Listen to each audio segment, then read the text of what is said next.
नमस्कार दोस्तों, मैं हूं कपूर यादव और आप देख रहे हैं हमारा यूट्यूब चैनल वायरलेस स्टडी। तो स्वागत है आप सभी का।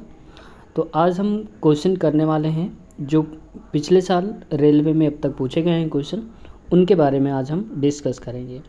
कोई भी सेट आप उठा के देखेंगे उसमें 4 से 5 क्वेश्चन कथन और निष्कर्ष के ज़रूर मिलते हैं। ये फेवरेट टॉपिक होता है। तो आइए देखते हैं इस बारे में और शुरू करते हैं इस वीडियो को।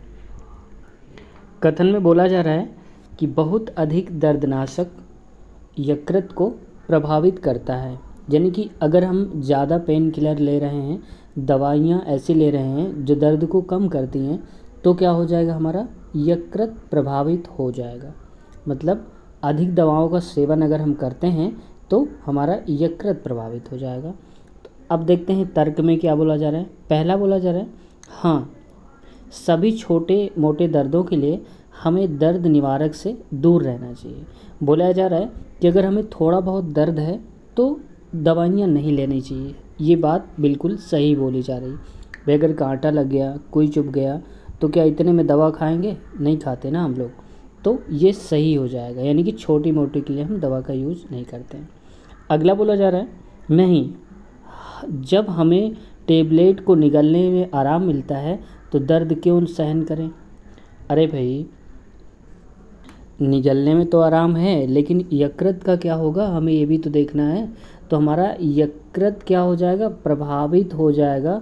ये पूरा बोला गया है। इसका मतलब है कि टेबलेट निगलना तो आसान है, लेकिन फिर दर्द सहन क्यों करें? अरे थोड़ा बहुत दर्द है तो सहन तो कर ही सकते हैं। तो ये गलत हो जाएगा। मतलब हमारा एक ही सही है, यानी कि ऑप्शन नंबर हो जाएगा बी। ठीक है, चलिए चलते हैं नेक्स्ट क्वेश्चन की ओर। सेकंड क्वेश्चन में बोला जा रहा है कि कथन है, क्या प्रगतिशील देशों में आयकर को हटा देना चाहिए? यानी कि जो इनकम टैक्स है उसको हटा देना चाहिए जो प्रगतिशील देश हैं, यानी कि अभी जो तरक्की कर रहे हैं इस वक्त। अब आते हैं कथन में।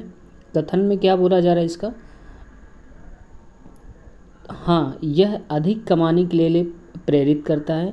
यानी कि अगर हम आयकर हटा देंगे, इनकम टैक्स हटा देंगे, तो और ज़्यादा कमाने के लिए हमें मोटिवेशन मिलेगा। ऐसा तो कुछ बोला नहीं जा रहा इसमें, तो ये गलत हो जाएगा। अगला बोला जा रहा है, नहीं, मनुष्यों को दूसरे मनुष्य की उन्नति के लिए अपनी संपत्ति से योगदान देना सीखना चाहिए। बिल्कुल सही बात है भाई। अगर इनकम टैक्स गवर्नमेंट नहीं लेगी तो रोड कैसे बनेगी, हॉस्पिटल कैसे बनेगी, या सरकारी कर्मचारी जो हैं उनके लिए वेतन भत्ते की कैसी व्यवस्था हो पाएगी। तो इसलिए है कि दूसरे मनुष्यों की सहायता हो, इसलिए हमें टैक्स देना चाहिए।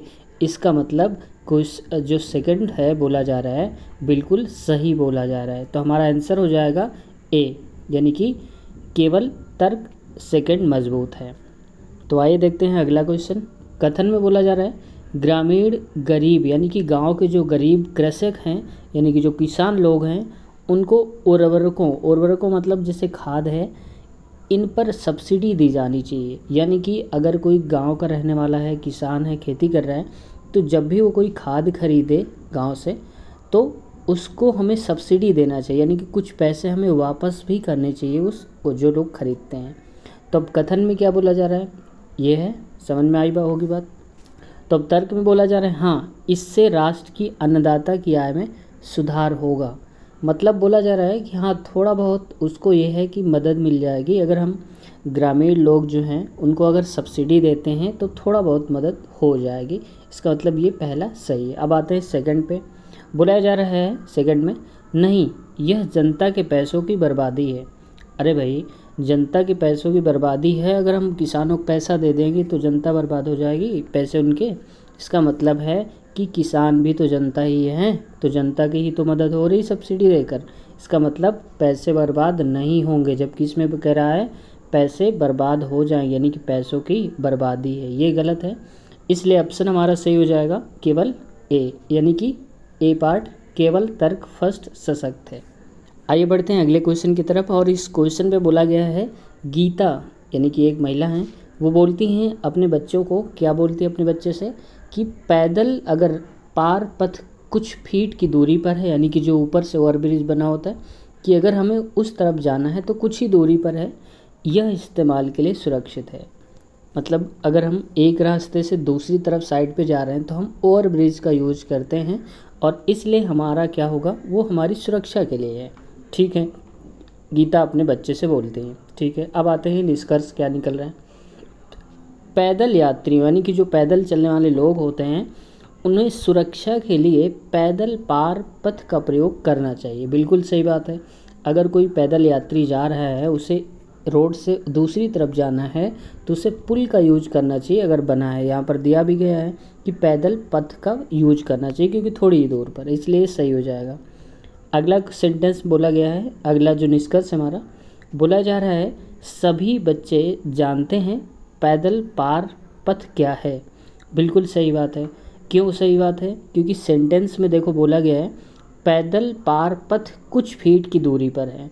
तो अब ये अगर पता ना होता गीता के बच्चे को, तो गीता बोलती क्या उनसे कि पैदल पार कुछ दूरी पर है। इसका मतलब उसके बच्चे को पता है कि पैदल पाथ होता क्या है, तभी तो कहते हैं कि ये जो है कुछ फीट की ही दूरी पर है, चलो आओ पार कर लेते हैं। इसका मतलब ये भी क्या है, सही है। तो इसलिए निष्कर्ष दोनों ही फॉलो करेंगे, मीन्स सी हो जाएगा हमारा सही आंसर। अगला बोला जा रहा है कथन है। कथन में क्या है, एक लड़का अपने मित्र से कहता है, यानी कि कोई लड़का है अपने मित्र से बोलता है, सड़क पर लगे चिन्ह को देखो, यानी कि सड़क पर जो भी चिन्ह लगे होते हैं उसके देखो, एक मार्गी सड़क है, यानी कि यह एक मार्गी सड़क है, यानी कि एक सिंगल रोड है। इस साइन को देखकर हम पता लगा रहे हैं। ठीक है, अब हम बात करते हैं निष्कर्ष की तरफ। तो निष्कर्ष हो जाएगा इसका, साइन बोर्ड पर जो चिन्हित यानी कि जो तीर बना हुआ है उसकी दिशा में ही ड्राइविंग की अनुमति है। यानी कि जो भी तीर बना हुआ है उसमें साइन की तरफ है, यानी कि हम बोल रहे हैं, यानी कि रोड पे एक साइन बोर्ड लगा है, वैसे ही तीर की ही दिशा में हमें ड्राइविंग करना है, यानी कि गाड़ी चलाना है। तो ये बिल्कुल सही बोला जा रहा है, क्योंकि चिन्ह को देखो, चिन्ह देखने का मतलब क्या है कि चिन्ह जो लगे हैं वो इसी से रिलेटेड तो है कि हमें कैसे चलना है। अगला सेकंड निष्कर्ष पे आते हैं। इसमें बोला जा रहा है लड़के को सड़क संबंधी यानी कि जो सड़क से रिलेटेड जितने भी चिन्ह हैं उसकी जानकारी है। यानी कि लड़के को पता है कि सड़क का ये साइन होगा तो हम क्या बोलेंगे, ये साइन का मतलब क्या होता है, यानी कि जितने भी चिन्ह हैं सड़क पर उसे पता है। तो तभी तो ये बोला जा रहा है कि सड़क पर लगे जो चिन्ह हैं इन्हें ध्यान से देखो, यह एक मार्गी सड़क है। तो इसका मतलब उस चिन्ह के बारे में पता होगा ना उसको, तभी तो बोल रहा है। इसका मतलब ए और बी दोनों सही हैं। तो किस में आएंगे हम, डी पार्ट, यानी कि हमारा डी सही हो जाएगा, जिसका ए और बी यानी कि फर्स्ट एंड सेकंड दोनों ही निष्कर्ष तर्क संगत हैं। आइए अपने अगले क्वेश्चन और लास्ट की तरफ चलते हैं। इसमें देखा गया है, कथन देखते हैं। इसमें लिखा हुआ है, क्या नेपाल जैसे यानी कि जो नेपाल देश है उसके जैसे छोटे देशों के पास रक्षा सेनाएं नहीं होनी चाहिए। यानी कि नेपाल एक छोटा देश है, वैसे ही जितने भी छोटे देश हैं उनके पास खुद की सेना नहीं होनी चाहिए। अरे भाई क्यों नहीं होना चाहिए? अब आते हैं तर्क में। पहला तर्क पढ़ते हैं और उस पर दिया है, नहीं, अन्य देश हिंसा पर भरोसा नहीं करते हैं। इसका मतलब बोला जा रहा है कि नहीं भाई, रक्षा जो सेनाएं हैं वो होनी चाहिए। क्यों होनी चाहिए? क्योंकि अन्य देश जो हैं, मान लो कि नेपाल तो ठीक है, लेकिन जो दूसरे देश हैं वो हिंसा पर भरोसा ही नहीं करते हैं, इसलिए वह सेना नहीं। भाई मान लो कि अगर तुम्हारे पास सेना नहीं है तो क्या भरोसा है कि कल को कोई देश आके अटैक कर दे, हमला कर दे, इसकी भी तो कुछ जिम्मेदारी होनी चाहिए। तो इस वजह से बोला जा रहा है, नहीं, अन्य देश हिंसा पर भरोसा नहीं करते हैं, इसलिए हमें दूसरे देशों से लड़ने के लिए या उनका मुकाबला करने के लिए सेना होना बहुत ज़रूरी है। जबकि बोला जा रहा है इसमें कि सेना नहीं होनी चाहिए। इसका मतलब हो जाएगा कि ये हमारा जो सेंटेंस है बिल्कुल सही है। अब आते हैं सेकंड तर्क में क्या बोला जा रहा है, हाँ, यानी कि सेना नहीं होनी चाहिए। क्यों नहीं होनी चाहिए? हाँ, नेपाल के बहुत से लोग जो हैं शांत प्रिय और अहिंसा के उपदेशक हैं। यानी कि नेपाल के जो निवासी हैं उनमें से बहुत से लोग जो हैं एकदम शांत स्वभाव वाले हैं, लड़ाई दंगा वाले नहीं हैं, इसलिए हमें सेना नहीं रखनी चाहिए। तो क्या हम सेना अपनी ही देश की लड़ाई के लिए रखते हैं क्या? हम सेना इसलिए रखते हैं ताकि बाहर का कोई जो देश है वो हम पर हमला न कर सके, उसको बचाने के लिए, अपनी देश की, अपनी कंट्री की रक्षा। तो मान लो कि नेपाल के लोग ठीक हैं लेकिन पाकिस्तान के लोग सही नहीं हैं, तो इसलिए हमें सेना तो चाहिए ही चाहिए। तो इस वजह से क्या हो जाएगा, दूसरा वाला गलत हो जाएगा, पहला ही सही रहेगा। हम कहेंगे फर्स्ट, यानी कि ए पार्ट, केवल कथन फर्स्ट सशक्त है यानी कि मजबूत है। तो आई होप आपको समझ में आया होगा। ये हमारी यूट्यूब की पहली क्लास है, इसलिए कोई गलती है तो माफ़ी चाहेंगे। और अगर आप हमारे चैनल पर नए हैं तो चैनल को सब्सक्राइब कर लें और बेल आइकन दबा लें, जिससे आपको समय समय पर नोटिफिकेशन मिलती रहे। अगली क्लास में फिर मिलते हैं, तब तक के लिए टेक केयर, बाय बाय।